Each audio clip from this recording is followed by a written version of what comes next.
আমরা মায়েরা সবসময় ব্যস্ত হয়ে পড়ি বাচ্চার খাবার নিয়ে, কী খাওয়াবো না খাওয়াবো।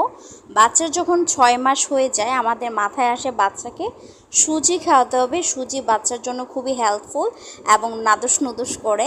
তো সেই খাবারটা যদি বাসায় তৈরি করা হয় তাহলে বাচ্চার জন্য আরও বেশি ভালো হয়।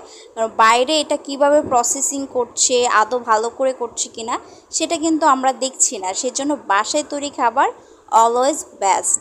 সো আজকে আপনাদেরকে আমি সুজি করে দেখাবো কিভাবে বাসায় বসে অল্প উপকরণ দিয়ে সুজি করবেন। আমরা যেটা চাল দিয়ে ভাত খাই, রেগুলার চাল, সেটা নিয়ে ভালো করে ভিজিয়ে রেখেছি কিছুক্ষণ।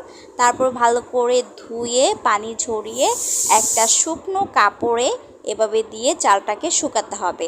চাইলে ফ্যানের নিচেও শুকাতে পারেন এবং বাইরের রোদেও শুকাতে পারেন।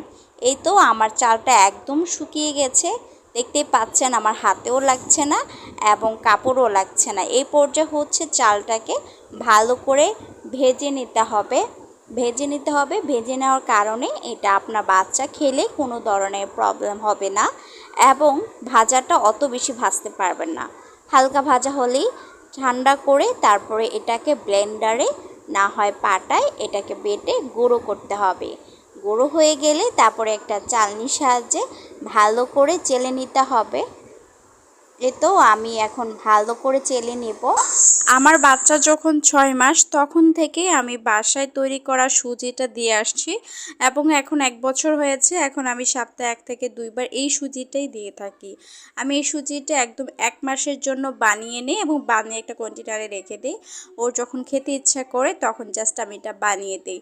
এটা আপনারা যেরকম করে রান্না করতে চান জাস্ট রান্না করে নেবেন এবং এটা বড়রাও বিভিন্ন ধরনের রেসিপিতে ইউজ করতে পারবেন, যেমন পিঠা রেসিপিতে।